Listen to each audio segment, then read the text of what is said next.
Welcome to episode 440 of the AM/PM podcast. This week I've got a pretty amazing guest, Pat O'Neill. A lot of you probably don't know who he is. He's actually a speaker at BDSS Iceland next week, but he's involved in lots of things AI. He runs the Zesty Paws, a 9-figure pet supplement brand on Amazon. He runs their account. He's got several businesses of his own. As he worked for an aggregator, he's done arbitrage. He's been around this game since he was in high school, and he's got some really cool strategies, and we're going to talk some shop with some cool stuff. I think you're going to really enjoy this episode with Pat. Welcome to the AM/PM podcast. Welcome to the AM/PM podcast, where we explore opportunities in e-commerce. We dream big and we discover what's working right now. Plus, this is the podcast where money never sleeps, working around the clock in the AM and the PM. Are you ready for today's episode? I said, are you ready? Let's do this. Here's your host, Kevin King. Kevin King.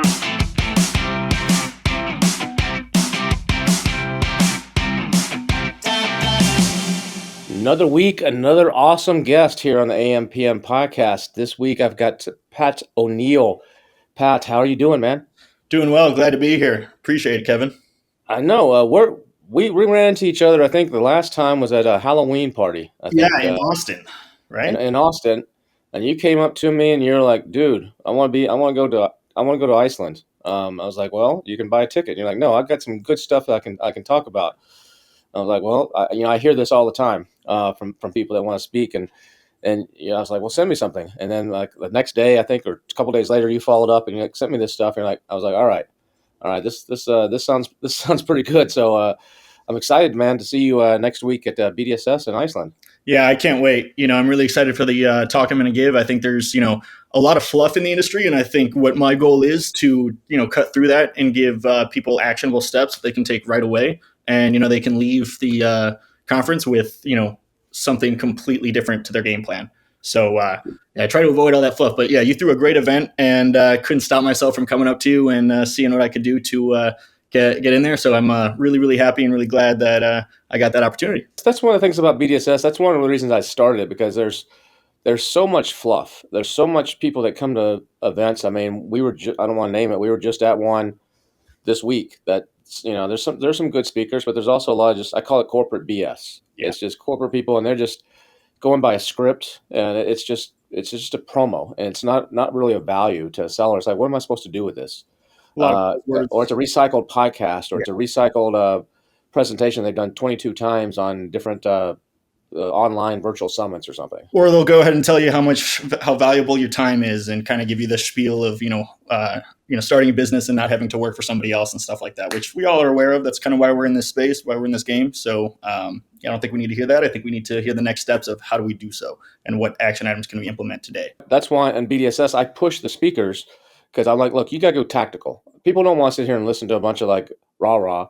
They want to know, like, what do I need to do to make another $100,000? What is the tactic? It could be a hack, but hacks are often short-lived. Sometimes it's more long-term strategies. Like, if you do this, if you're doing your social media wrong, you should be doing this, this, and this. Or you're doing your listings. If you added these 3 things to your listings, or this is in the back end, if you use a flat file, these 5 fields that nobody knows about and never knew what they were, do you understand what they do? This is what you put into them, and watch what happens. That kind of stuff is what we do. And so at BDSS, the speakers are not only carefully selected based on that, they're also incentivized to not do fluff, because it's a competition. And it's a $5,000 cash prize. That's not a lot of money to some of these speakers. They're pretty successful, but it's real money. And it's more the honor, because I published the top 10, and I think there's 15 speakers. So there's going to be 5 people that don't get their name mentioned. And typically that means you didn't do too good. And for a lot of these speakers, there's ego and there's pride, and they don't want to do that. So what they do is they bring their A game. And a lot of times throughout the events, what happens is they may see you speak, and they're like, I got to change 3 of my slides because I'm a little bit too basic or whatever. And so at the end, the audience gets much more value. If you're listening to this and you could not make it out to Iceland for the $1 Billion Seller Summit, you might be able to get a replay of it or a live stream. And the live stream is going to have some stuff that the replay does not have. So if you want to check that out, go to $1BillionSellerSummit.com, $1BillionSellerSummit.com, and check out the option there to actually stream it live. The live stream does include a replay of the live stream. So if you're in some odd time zone, you're not going to miss it, but you'll get things in the live stream that will not be in any kind of replay that's offered down the road after the event. So check that out.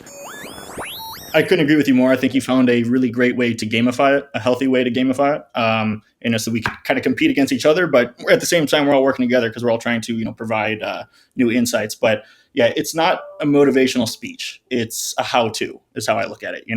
I don't need to tell anyone, what they want or what they, think they should do. I just am, from my experience, putting out what is working for me, and then I'll just share that along. So big proponent of yours, Kevin. And I'm really glad that, there's someone in the industry giving it a good name and providing these events. I mean, that's what I try to do.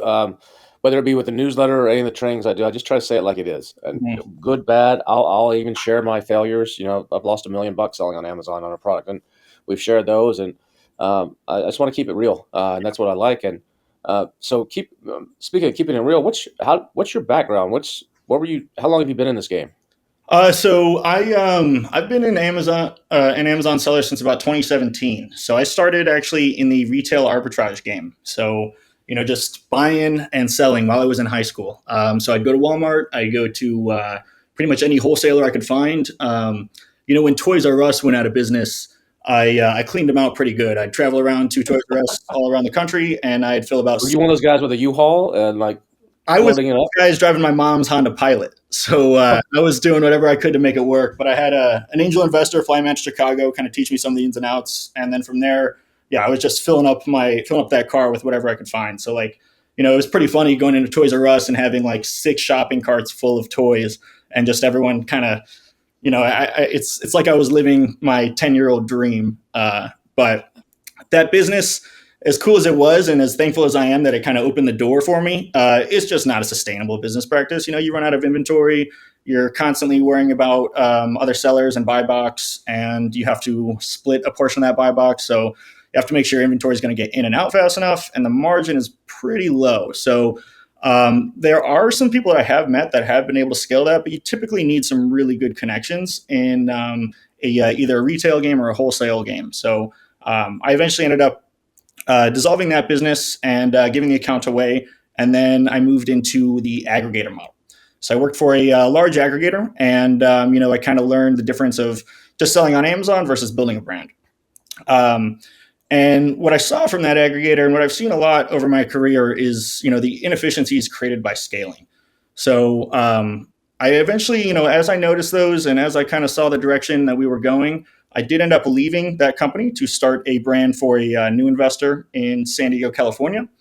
And that was a supplement brand. So pretty much my bread and butter has always been dietary supplements. We started a brand called Dr. Safe. It did about 2.5 million its first year in an extremely oversaturated category in 2021.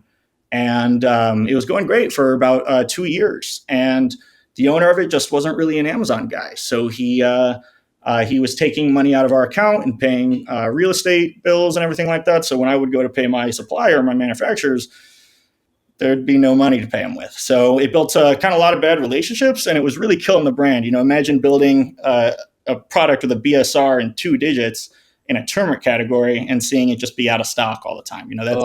That was because a guy took some money out to do a real estate investment instead of rolling back in. Right. And, I was just watching my baby just fall apart and crumble before me because, they say the first rule on Amazon is don't stock out. Second rule on Amazon, don't stock out. So, yeah. I ended up having to walk away from that. It's sad because I was, a founder of it. I really felt as if I had, a very intricate part in not, the design, the manufacturing, the formula, everything. So it was really hard to walk away from that. But, I knew it was needed for my future. And in parallel with that, I started some brands that I now own myself. And then I also took a job running the Zesty Paws brand. on Amazon. So one of the largest dog health supplements brands on Amazon. So, and that's going great. Zesty Paul, you actually working for them, or you're managing their whole Amazon account, or you just are helping them do certain things? I'm managing their whole Amazon account. And do you do managed services, or are they like the only one, or do you actually have other clients? For them, I work for them. I do managed services as a boutique agency, but all that really is a hobby of mine because like I said, I was driving my mom's Honda Pilot as a seller. So, I see a lot of these sellers with great products out there and they don't have the marketing budget. They can't pay an agency, $12,000, $15,000 a month and get a couple hours of work. So I've worked on the agency side. I know what, is truly being delivered. So, I wanted to start an agency, but everyone's got a bad taste in their mouth. So we call ourselves a consulting group, but it's full service. It's just, I'm very picky on the clients I take. I don't want to scale the business. I don't have a website for the business. It's totally word of mouth. And it's just to kind of help the mom and pop shops have a fighting chance on Amazon. So when you're at the aggregator, so you did in 2017, you're still in high school. Mm-hmm. So that means you're about 24, 25 right now. Mm-hmm. 26? Yeah.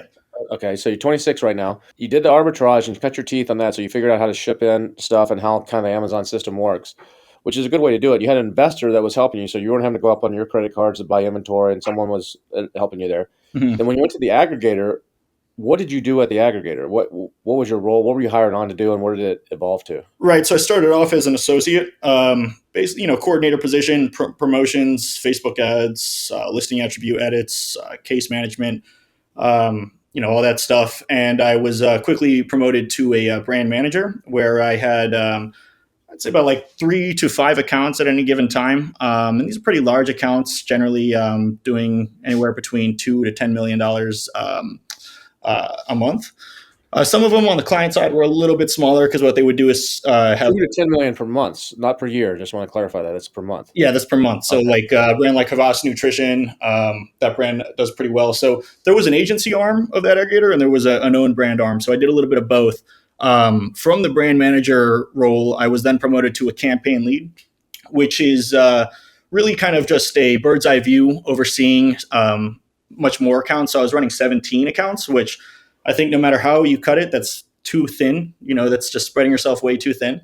By yourself, or did you have a team underneath you? I did have a team, but they consisted of VAs that, you get what you put into them, just like any employee. So they just didn't have that much training, and I didn't have a whole lot of time to give them the training. But, it was a really good experience to kind of just have to control everything and delegate as much as possible. But, there was definitely a lot of tricky moments that came up with that. And I honestly felt like I wasn't being true to an Amazon seller anymore because I wasn't, able to execute all of the things I wanted to execute anymore. Does that aggregator still exist, or are they one of the ones that went out of business? They still exist. And so when you left there, that was because you met somebody or that said, "Hey, I'm looking to partner up with someone. I got some money. I want to do this supplement." And he convinced you to come on as a partner, and you're like, you saw dollar signs. You're like, oh, finally, I get a piece of the action. I'm not just working for the man. That's a big piece of it. What's funny is I kind of had that mentality before I got the offer. And, I've told this to a lot of people is I woke up one day and I realized that I had really learned how to optimize a product for a specific customer. And then I was looking at my LinkedIn one day and I thought, why would I not just treat myself like a product? And LinkedIn is my product listing. Now optimize myself for my customer. Who's my customer? A headhunter or an investor? I optimized my backend with keywords. I got skills. I got people to endorse them. I just, gave myself as much of a lift on LinkedIn. And mind you, this is without posting at all. I don't really post on LinkedIn. I'm not huge into social media. It's something that I do want to get into a little bit more. It's something I'm trying to branch into. But back then I wasn't posting. I was just optimizing the back end of my LinkedIn profile. And I tell you, I made that conscious decision. I made a couple of tweaks. 2 months later, a headhunter exactly for something I was looking for found me, gave me a job a couple weeks later, and I was on a flight to San Diego. And I lived there for 3 years. So just goes to show that, your life can change just off of, a positive attitude and some actionable steps to take. Now, was that a job, or were you a partner in that? So that was a job. I had equity, and I still do have shares in the company, but it's just, it doesn't have the management anymore. The investor, he does very well in his real estate game. And I think this was more of a kind of hobby. I want an Amazon brand thing. And for me, it wasn't just a hobby. It was kind of my blood, sweat, and tears. So, I had to walk away. The Zesty Paws is a big. Are they 9 figures or are they high 8 figures? No, they're 9 figures. That's what I thought. I thought so. That's a 9 figure brand. They're not farting around when they hire somebody. I mean, these guys know their. So for them to actually bring you on to manage the whole account, I think that says quite a bit about what they think of you, because that's not something they're going to just pass on lightly. They know what they're doing. Yeah, it's a little daunting. A lot of liability. There's a lot of questions and a lot of just weight resting on my shoulders.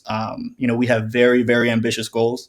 I'm sure most companies do. I've talked to a lot of C-level people now, and it's a lot of people can be overly ambitious, but no, we're doing really, really well, and I couldn't be happier there. Now, Zesty Paws they're multi-channel, right? They're not just Amazon. They're in Walmart. They're in Chewy. I'm Yeah, sure I mean, you could go to Walgreens, Walmart down the street, and you're going to see orange in the dog aisle, no matter what state you're in or city or anything like that. and they're just doing supplements, or have they branched out into any other kinds of accessories? So it's owned by a larger company that does have other brands under its umbrella, but the Zesty Paws brand has pretty much just stayed in supplements. Technically, they do have a couple in treats because you have to identify the difference between feed and supplements for dogs, but it's generally just health and wellness for dogs. I think when people say what's the most competitive category on Amazon when it comes to PPC, it's always pet supplements or pets, Hmm. right? And then I think pet supplements and then human supplements are right up there too. So that's a super super competitive niche, and that's a niche that's supplements for dogs especially is something that's growing leaps and bounds. That more and more humans are treating their dogs like they would themselves, and they're willing to spend money. And they're willing to spend big money on taking care of their dog because it's just like a child. It's not a farm animal or domesticated animal anymore. It's actually part of the family, and so that presents some opportunities, but also some challenges. Yeah. And as the science expands, I mean, I think, the supplement industry is going to constantly growing, but I think the dog supplement industry is going to be growing at an even faster rate because as people get more acquainted with these supplements, they'll generally start to try to push them in for the dogs as well. I mean, it makes people feel better when they know that the dogs are healthy, and the more science we get behind how to make our dogs healthy, the better availability we have for that. I mean, I lost my dog back in October 27th of last year. She's 10 and a half, and she had several different issues. She had some kidney bladder stones and had to have a surgery when she was like 5. She had broke her back when she was like 7. And then at 10 and a half, she got this rare liver disease. And she was given like 30 to 45 days to live in January of last year. I was actually in Iceland, coincidentally, scouting the hotel because we don't just book a location for BSS. We go there, we eat the food, we stay in the hotel, we do check it all out. And we were there, and I got a call from the kennel saying that she's bleeding and throwing up, and they took her in, and she had a little bit of pancreatitis. So we put her on some supplements then, and then she had this itch on her feet and I thought she had gotten into some poison ivy or something that just had an allergic reaction. So they treated that, and it didn't go away. So a month later, they did a biopsy on her paw, came back with this rare liver disease that the dermatologist said that she's only seen 8 cases of in 25 years. And I was like, they gave her 30 to 45 days to live, and they said, well, you can just enjoy your time. Or there's this one special amino acid that's kind of hard to get, but we can get it, and we got to do these IV injections every week, and it's like $400 a week. You bring her in the morning, leave her, and then bring her back at night. And so I did that, and then put her on some supplements. She had a nutritionist. I didn't know there's dog nutritionists. There's like specialists that charge you to make a menu for dogs. I have a private chef, and so he started cooking for her. I was paying him to cook all her meals. And then I was able to get her from, instead of 30 to 45 days, I was able to get 10 months, 10 and a half months with these amino acids and supplements. So they're definitely powerful, and people are willing to spend the money. I don't know what I spent. I spent well into the 5 figures, but I'm sure you see that with Zesty Paws too. People are they're willing to do anything. Yeah, absolutely. I'm sorry to hear about that. I'm really, happy that you were able to make it 10, those additional months, make it 10 whole months. But, that's never something that's easy to go through. But yeah, and, count yourself lucky that, Amazon and you're now. Yeah, it's treated me well, and I can afford that. Yeah, you're in a position where you can do stuff like that because, there's a lot of people out there that kind of just have to, make the decision to not go for that. So I think, preventative care is only going to get more and more important as people, like I said, learn more about the science.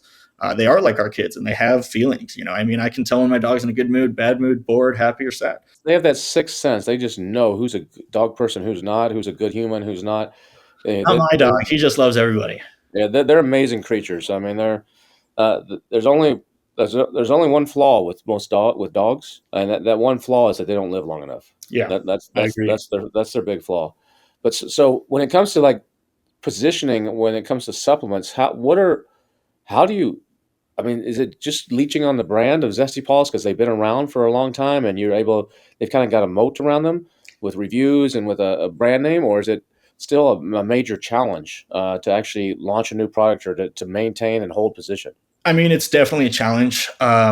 So, we're talking about a few separate issues here. I mean, maintaining position, definitely, it's always going to be a challenge because, as your listing evolves and you get more reviews, you're also going to eventually get more negatives. You're going to get, Amazon make mistakes. You're going to get, a mistake with packaging or something like that. And eventually you're going to get to a point where, you have so many reviews that it's hard to really make an impact or anything like that. So, absolutely maintaining is pretty tricky because if you have new competitors launching every single day and they're all using all these review manipulation tactics and they're always constantly at 5 stars, that can take a huge portion of the market share.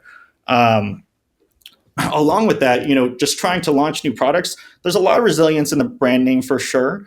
But, I think one of the things that we're trying to do lately is educate a little bit more, not just rely on, because back in 2017, 2018, when the brand really got started, you could put a really high quality product with a really high quality listing with some good images and assets, and it's going to do well. Now, not so much. And you have to not only be creative with the way you're building your listing, but the way you're building your product. So what we've been doing is investing a lot more into the just the science and the effectiveness, the efficacy of our products. And then what we're trying to do is bridge the gap of how to educate that to a consumer. Because a lot of consumers, they don't want to hear that it has this ingredient, so it does this, because a lot of them generally don't understand that. They don't necessarily know what this branded ingredient is. So what we're trying to do is find a way to bridge that gap and just improve upon the marketing to show the consumers that it's helping your dog, not just because we say it is or not because of some overly complicated scientific fact, but because of these simple factors and what your dog needs to do with his diet. So it's a little bit trickier. It's it's hard to get a lot of that messaging across in just some APIs, some listing images. But we're slowly kind of cracking away at it. It's definitely something that we're continuously working on. It's just our education piece and trying to nurture our customer base so that they fully understand why we created this product, why we formulated it, and why it works. You could do that very easily on your own website, but on Amazon, that's difficult to do because you can make a claim that you have complete backup from the scientific research or scientific testing, and Amazon will just shut you down. Yeah. And then you got to fight it. Like, look, no, here's our documents, here's this. And in the meantime, you're down for a week, 2 weeks, a month, or whatever. So how do you overcome, especially in supplements, making all kinds of claims? I'm assuming it's similar in dogs as it is in humans, some of the words and some of the triggers and stuff. It's actually hard, and this was hard for me to believe because I'd been in human supplements. And it's actually harder to do dog than it is to do human in terms of claims. Really. And the reason for that is that dogs are property instead of humans, so they're considered, so like the legal liability if something goes wrong is totally different than if you kill a human with a supplement. That liability is different than if you kill a piece of property. It's not just the liability as well. It's also the fact that the claims that you make on humans are very defined of what you can and cannot say. We all know that you can say promote, support, and you can't say like it'll completely stop or cure or anything like that, right? Well, in dog, you can't even say promote and support if you're following that up with a claim. And trust me, with a brand like Zesty Paws, when you become number one in multiple categories, you have a target painted on your back. So we have to be extremely careful about the claims that we make, even if they are what really should be acceptable. And when we look at all the other listings, they are completely 10 times more egregious than anything we would even want to say. But we'll get emails and a lot of reasons for us to not make those claims. So what we've learned is that it's actually not as easy as human supplements because the rules aren't as well defined. Claims are very, very tricky. You kind of just have to be pretty good with your trademarks, your product title, and just ensure that it's very closely related to what the general search term is that they're looking for. But Do you have people that are attacking you though, like in the reviews or the Q&A, where they'll go in there and they'll say, my dog, it's total bull a lot of times. My dog ate this and started going in convulsions and like was shaking and throwing up and well, not whatever, just just to so that the algorithm sees like 2 of these or 3 of these and that flags you and like yeah. shuts you down. We've definitely gotten competitor attacks like those before, but I think where the trouble really lies is in just lawsuits. Is just people hunting to write a lawsuit, and I've worked at aggregators that make a tiny little mistake on their label, and a lot of aggregators launch the same product across multiple brands, and what a lawyer does is just finds each one of them, writes a lawsuit for each one of them, and then typically the aggregator will just settle each one of those. So yeah, I mean, Zesty Paws is definitely a little bit more advanced than that, and is walking a little bit more of a tightrope. But yeah, I mean, there's constantly people trying to take us down, whether it's a lawsuit, whether it's our listings, whether it's our reviews. Yeah, it's a mess out there. But I think we've all been kind of used to that with selling supplements on Amazon, especially anyone competing against the Chinese market. I've seen some pretty nasty stuff. I did work on a dog brand at the aggregator in about 2022. And we would find AK-47s in our back end listing. We would find like a picture of an AK-47. So what they do is they'd make a listing in Canada where we wouldn't have a listing already, and then they would those attributes would eventually leak over into the US one. And sometimes they're pretty sneaky with it. Sometimes they'll sneak just like the name of a drug in our description, just somewhere very hidden, very hard to find. And especially if you don't know what you're looking for. You know how many attributes there are on Amazon? It's pretty hard to find. So, the product would go down, and we might be in the middle of a company party event, and then it's all hands on deck, and everyone is just writing a POA and removing the images and trying to figure out who did it. How many SKUs are you managing right now? 150. 150. Is that different products, or that includes variations? That includes variations. Okay. And are they typical like?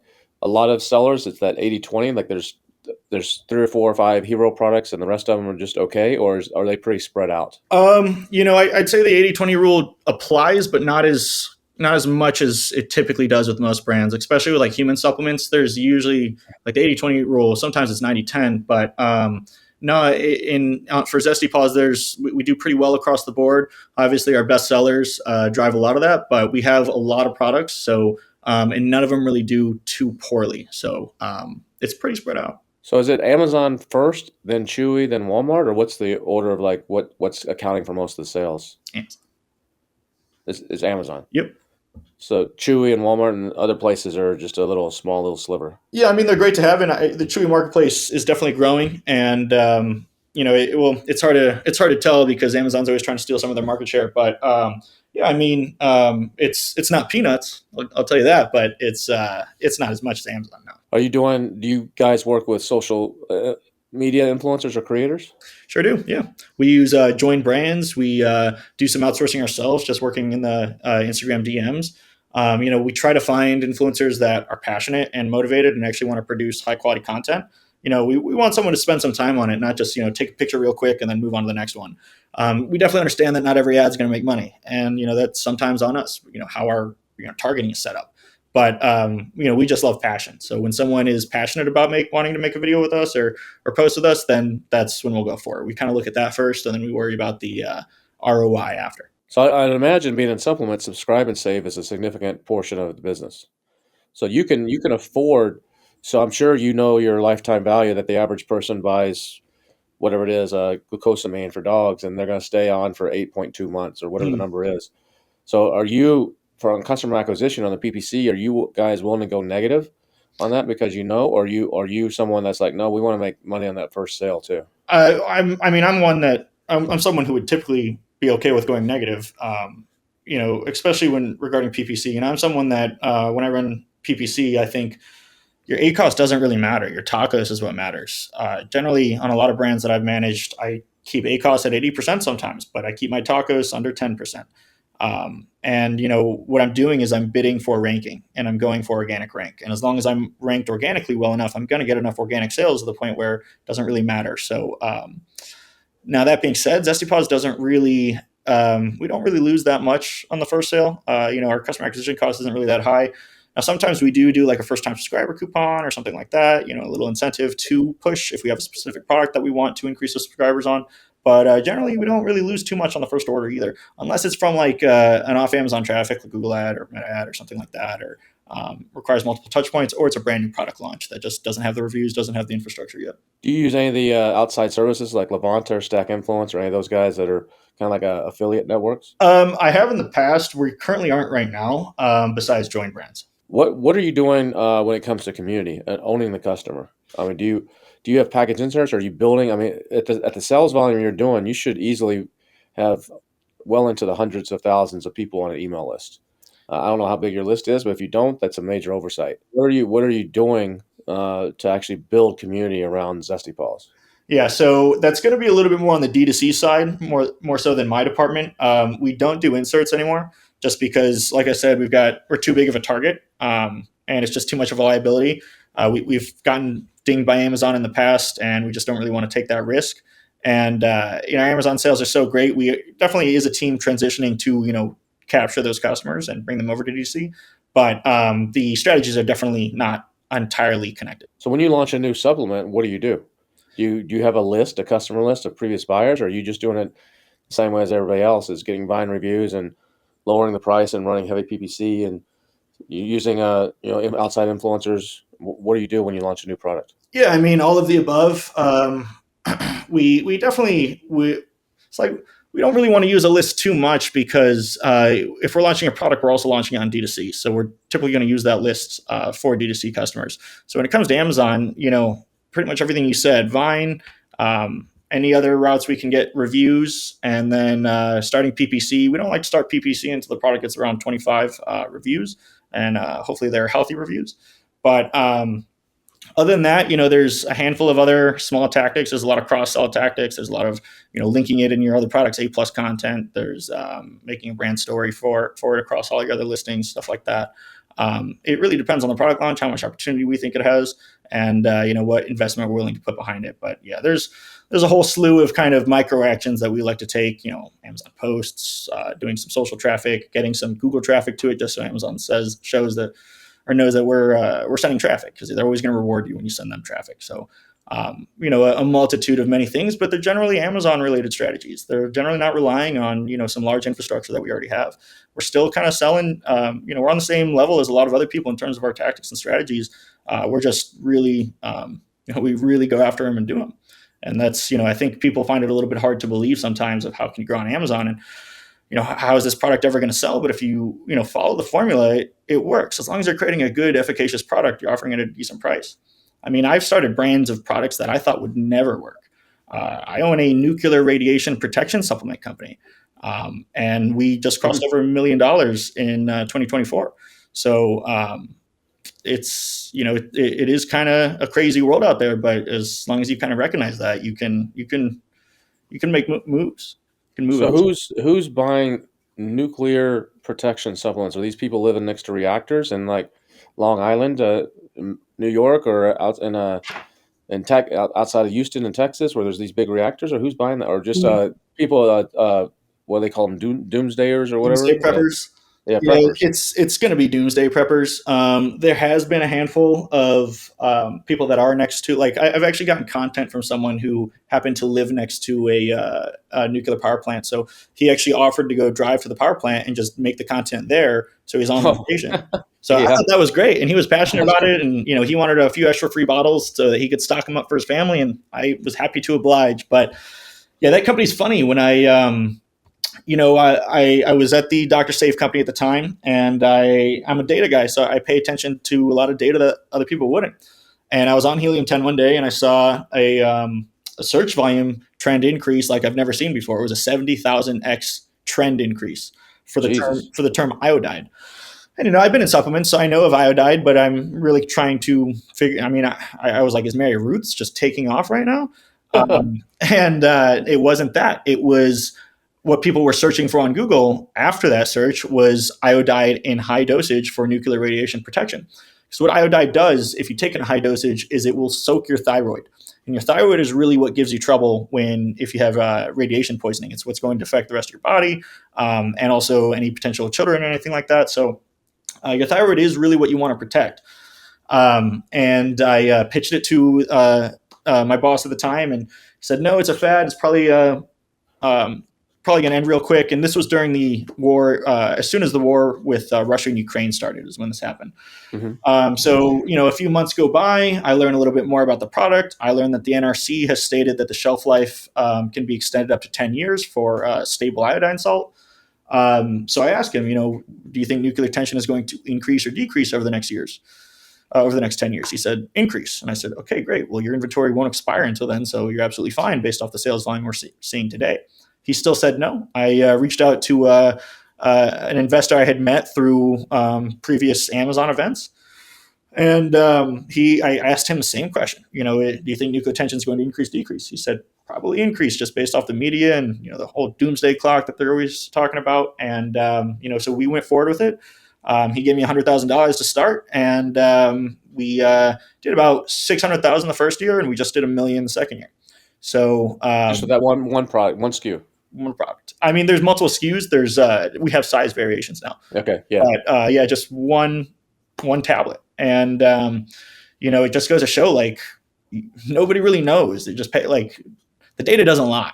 So I wasn't out there thinking that the world was going to end and I've got to start this company, but I did want to provide an efficacious, product against these competitors, because as I was launching, and especially after I launched, the market got saturated like a lot of these other ones, with a lot of China products selling for $9 or $8. And I know what iodine costs to manufacture now. I just know that there's no way that they're buying stable iodine salt and selling it at that price. So I just want to make sure that any product I create is going to be safe, effective, and efficacious. Now, that said, I'm willing to jump in almost any category after that.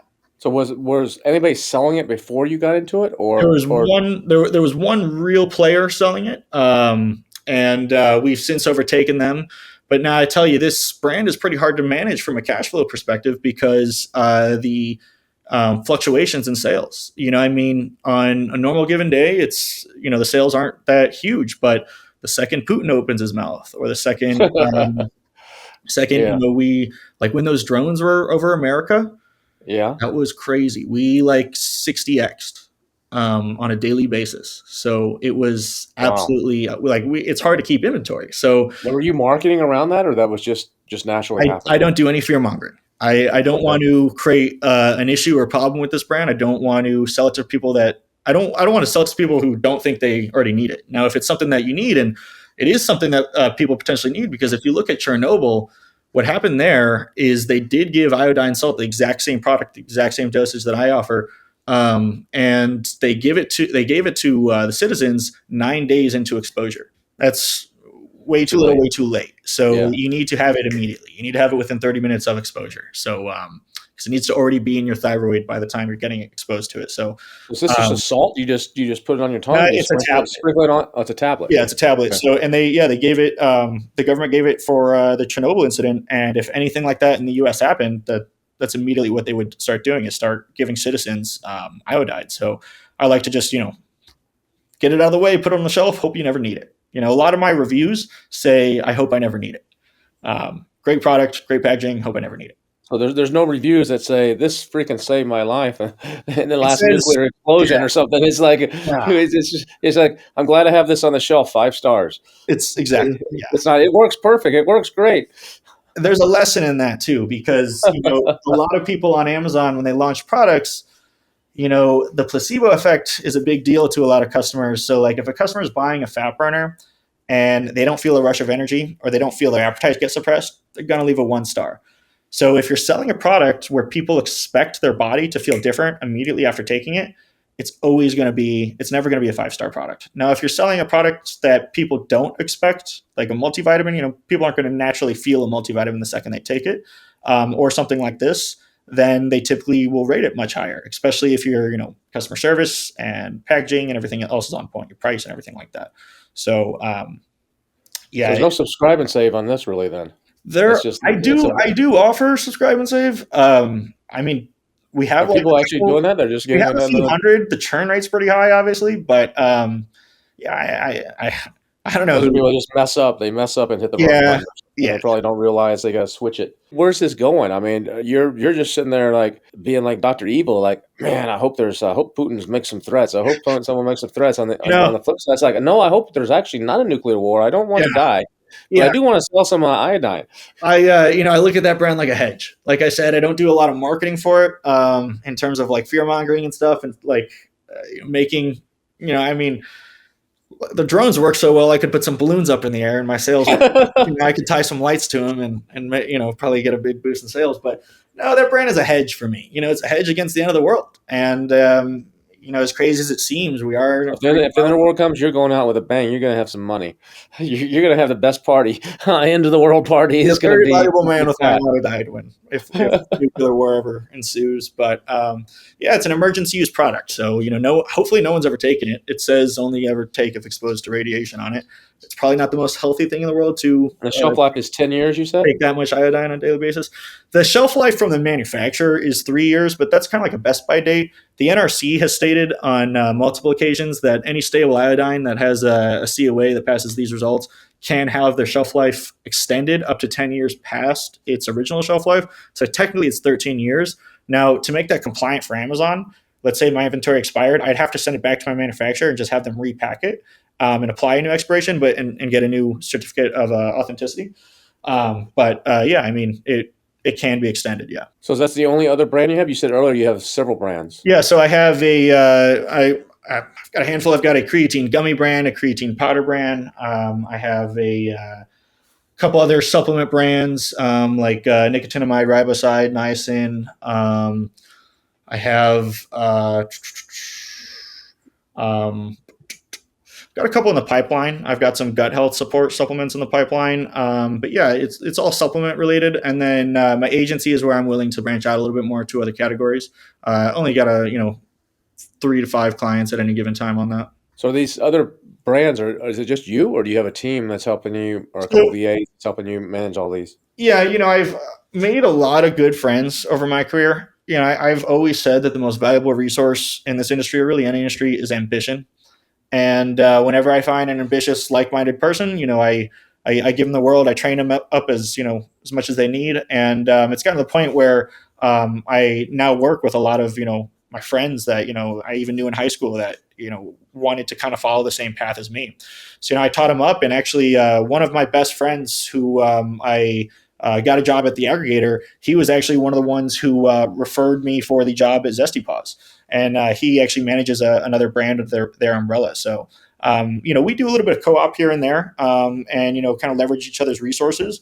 But no, I don't use any VAs, and generally it's done by me because the agency, like I said, it's not really to make a paycheck. It's not really. I don't want to grow it. I don't want to get to the point where I'm managing a bunch of people with a ton of brands and charging a lot. I just want to help the moms and pops that don't really have a shot, and I charge very, very fairly for my time with that. So I'm just looking to learn more, make new connections.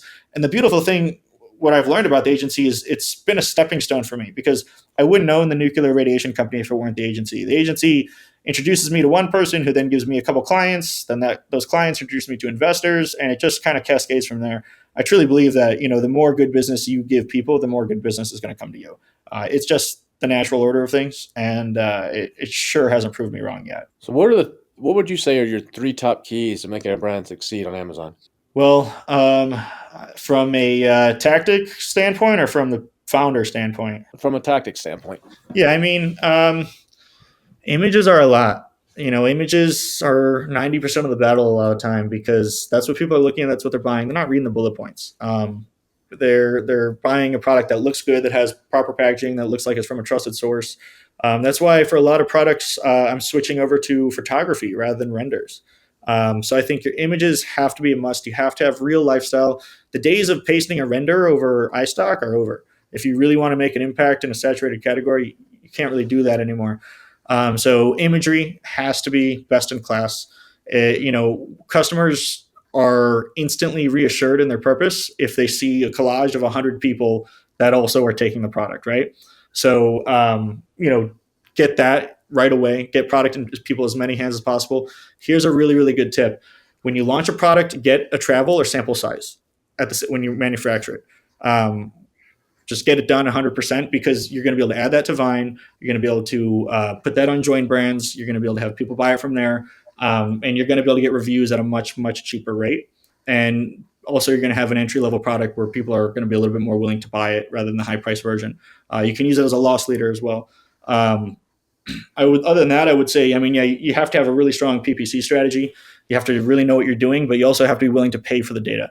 You're not going to convert day one, but you kind of have to start gathering data day one. So you have to learn where you are going to convert. You have to learn about the keywords you didn't know about, Spanish keywords, everything like that.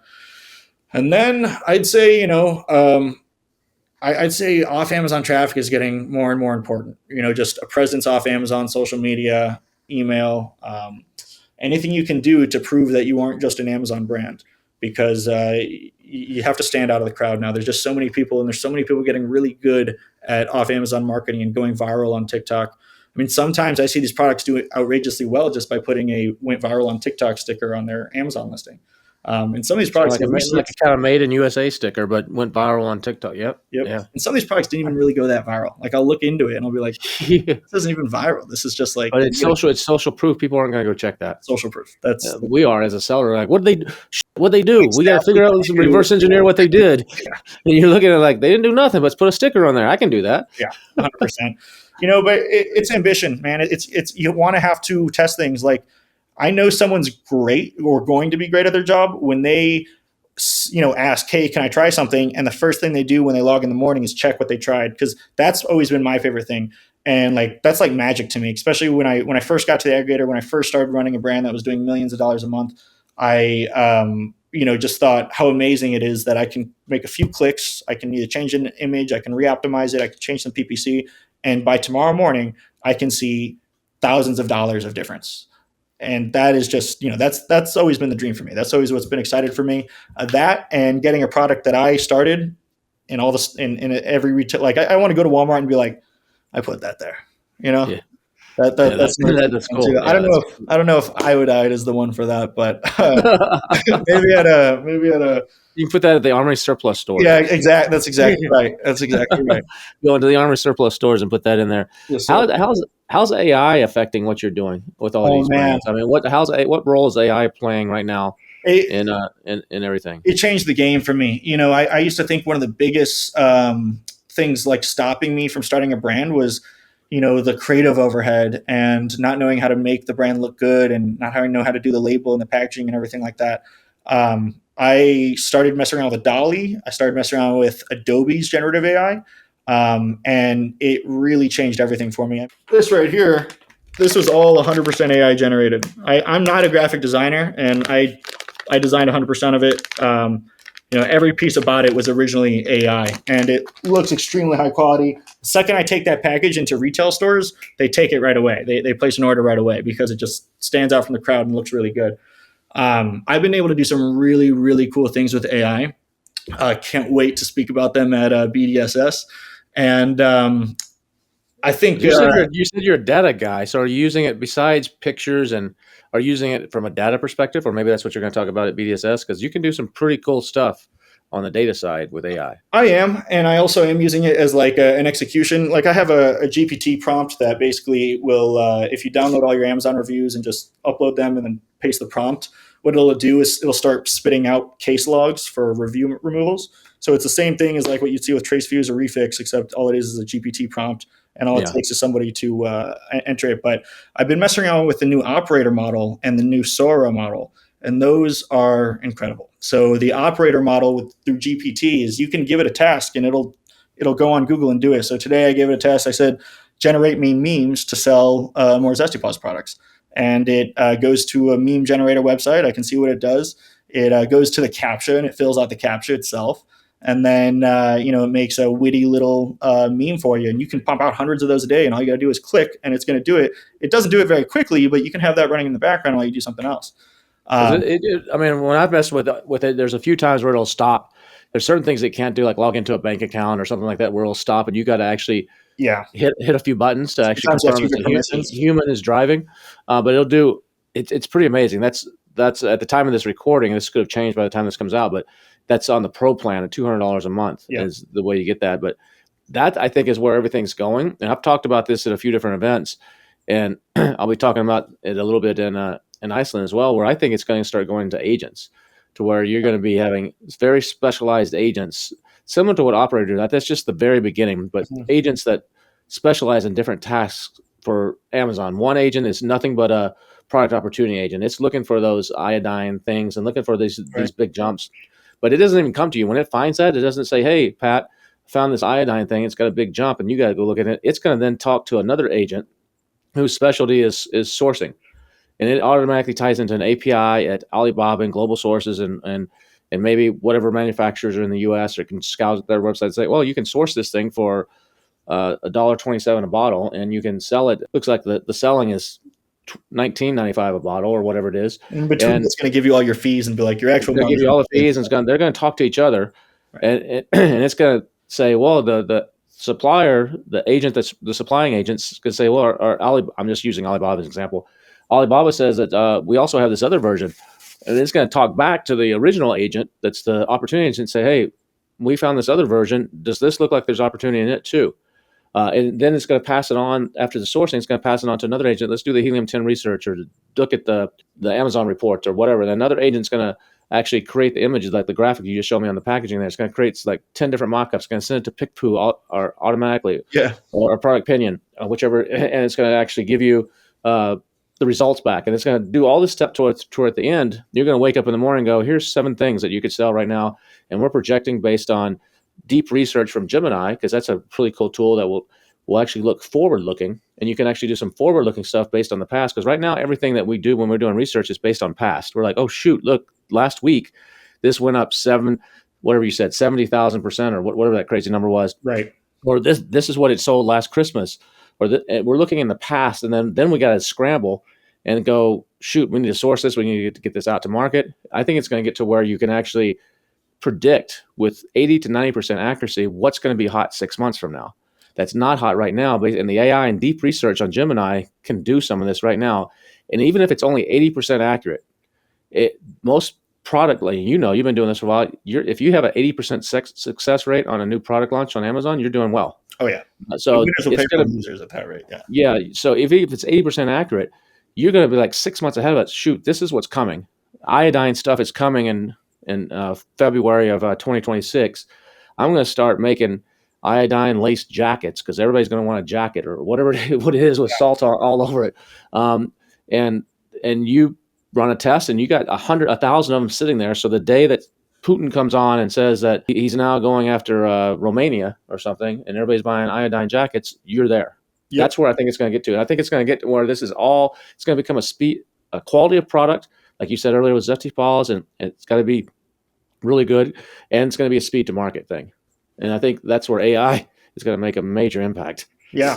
I think there used to be all these barriers to entry, and now AI is kind of knocking those down one piece at a time. So it really is, like, I can't emphasize it enough. If you're not using it, you got to start watching YouTube. You got to start seeing what these kind of more niche people are doing with it, and ignore all the buzz. And there's a lot of talk about AI, but there's sometimes not very much talk about how to implement it into your actual daily life. And people like talking about it as a buzzword, but I mean, it has changed my life. Absolutely. I can do things, I can build listings that I couldn't have dreamed of doing before. I can do things that graphic designers will look at me and ask me, how could I have possibly done that? And I am not a graphic designer by any means whatsoever. Yeah. Do not know Photoshop. I just know how to talk to AI because I've been doing it a long time. But with Sora too, I can't wait to kind of go through a demonstration for you guys at BDSS. I'm going to show you guys how to take an iPhone and not only make the highest quality APIs that you can get for Amazon listing images, but then how to take those, integrate real people from iStock into those without paying for $1, and then take that one step further by integrating that into Sora. And now you're going to have videos of people actually using your product, and all you did was you took a little picture with your iPhone in a Lightbox studio that you can get on Amazon for $30-$40. And if you compare it to someone who did it professionally, like Suna, someone like that, it's going to be at or above the quality because you have unlimited props. Every prop they have to buy, and every image has to be taken separately and has to be done by a shoot. They have to have lighting, models, actors. You have all of this at the touch of your fingers. So, well, who was it when Soaring first came out? The first version. You're on 2.0 now, which is a big jump from 1.0, I'm sure. Yeah. But when 1.0 came out, was it Tyler Perry? He was about to spend $800 million on some big, huge production studio in Atlanta for films and stuff, and he canceled the whole project as soon as he saw Soaring. He's like, "No, this is stupid." Yeah, I am honestly kind of worried what it's going to do to the movie industry, but I guess we'll cross that bridge when we get to it. Yeah. And I definitely don't want to underplay the skill of actors, but I don't think we want to replace that just yet. But I mean, when you think about stuff like that, you start thinking about like when is Tesla going to drop their Optimus for retail consumption? I mean, this is the world we're moving into, guys. So if you're not getting ahead of it now, then you're going to fall behind and it's going to be harder to catch up. This isn't just like an iPhone or the internet anymore. I mean, we are really getting to the next level. So, and I think a lot of people in the Amazon space, they've dabbled a little bit here. They've used it to analyze some reviews or to write an email or something, but they have no clue what's really under the hood and really what this thing can do and what's about to happen and how it's going to change everything. And you don't need to be an expert. You just need to be a couple hours ahead of everybody else. You just need to try it. You just need to talk try it and just and experiment. And that's one of the things that I recently did is I was like, because I follow this quite a bit and I'm pretty in tune with it, but I was like, I need more time to just play with it. Yeah. I mean, I use AI, but I was like, I just need like creative time where I can just sit down for 8 hours and just play. And because I'll get ideas of like, oh, cow, you can do that. You can do that. Oh, wow. And then let me apply this to this and this and this. Yeah. So I actually carved out in my schedule time, like it's AI time. Yeah. And just to sit there and play. Yeah, prompt generation is going to be, I mean, it already is, but it's going to be a very, very valuable skill moving forward. You're going to see jobs that are just prompt engineers, and that's just someone who knows how to talk to the AI and ask for it, the right way. Some of these prompts are pages long. Yeah. And some of them don't need to be that long. Some of them sometimes you need to let the AI make a mistake first so that you can correct it. Putting all that upfront work sometimes that just kind of convolutes it and kind of gives it a little bit of tunnel vision. But what I like to do is I like to, take it one step at a time. I ask it to do a task. If it doesn't do it right, I yell at it. I say, what, this is what you did wrong, correct it. And, after 3 or 4 or 5 or 50 generations, we eventually get to the point where I'm like, wow, that is incredible what the output it just gave me. And I think in prompting, one of the major mistakes a lot of people make is they tell the AI what to do. They don't tell it what they want. They don't tell it what they want. Okay. Yeah, you're right. Your prompt should be what you want. And let the AI do its job. You have to give let it go and do all of its research and its vast. Don't tell it how to do it. Right. Tell it what you want. And then if it doesn't give you exactly what you want, tweak it from there. Right. But you're going to get much better results with that mindset shift. And that's where a lot of people are used to programming like, okay, I got to code this and tell it step by step what to do. That's not the best way to get the best results. It has to understand your intention. You have to make sure that you're both aligned with, hey, this is the goal of this. This is the outcome I'd like. But by the way, you're going to have to take step X, Y, and Z. But man, I could talk AI all day. So can I. I can geek out on that. It's cool stuff. So I'm looking forward to your talk next week. Actually, it is, and at BDSS, that's going to be amazing. Those of you that are listening to this, you probably can stream it. Check on the $1 Billion Seller Summit website. There might be an option there to actually stream it. So if you can't make it to Iceland, because I know it's a week's notice right now, there might be an option to actually stream it. So you don't want to miss it because there's going to be some amazing stuff, not only at BDSS, but at the event right after at Elevate 360, which is not Amazon, but I have the number one guy that made Mr. Beast famous. He's the the YouTube master. I mean, this guy. This is how he's really good at YouTube. He runs an event, a summit for creators. It was in Dallas back in, I think it's early September. I went to it and I was sitting there waiting for a presentation to start in this big room. And a girl comes up and sits next to me and she's like, I recognize you. And I was like, okay, that happens a lot, but usually not at a video event. She's like, yeah, you're the Helium 10 Freedom Ticket guy. We just started doing your course. I'm like, oh, okay, great, cool. So you selling on Amazon? She said, yeah, we're there. I said, well, how long have you been doing it? She said, I don't know, like 6 months or something. I said, okay, cool. So the course should help you get going. She said, well, where are we doing $200,000 a month? I'm like, what? You just now learning? She said, yeah, we're just now learning. I was like, how did you get to $200,000 a month? And we just started doing stuff on YouTube and we just put something up there and we're selling $200,000 a month. That's this guy is speaking at Elevate 360, for example. And so it's next level type of stuff, but it's going to be really cool. But I'm looking forward to having there. So if people want to reach out to you or learn more, do you want people to find you? You said you're not really doing LinkedIn right now, but do you want people to know about your agency or any way that anything you want to share? I'm You want to remain a secret. I'm just here to build businesses, guys. My name is Pat O'Neill. You can find me on LinkedIn. There's a lot of Pat O'Neill, so put an F in between. That's my middle initial. But if you want to reach out, feel free to ask me any question. I'm happy to jump on a call. But I'm not really trying to sell anything. I'm not really trying to acquire any new clients. I just want to, make a big network and work with some great people. So I'm just happy to be here and happy to talk shop with one of the best in the game right here. So I'm just thankful to be here, guys. But appreciate everyone's time if you made it this far. Appreciate it. Thanks, Pat. Awesome speaking with Pat there. Really good, successful guy. Really knows his stuff. That was awesome. Hopefully you got some good value out of that. Just like we try to do in every episode of the MPM podcast. Going to be back again next week with another episode with Kate. This episode is going to be really eye-opening as well. She's got a very unique product for women.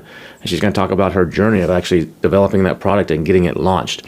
And just since we were talking about iodine and nuclear radiation and dying and everything, one of the things that I think Steve Jobs was really good at was showing you how, when you think about death, it actually makes you think about what's important in life.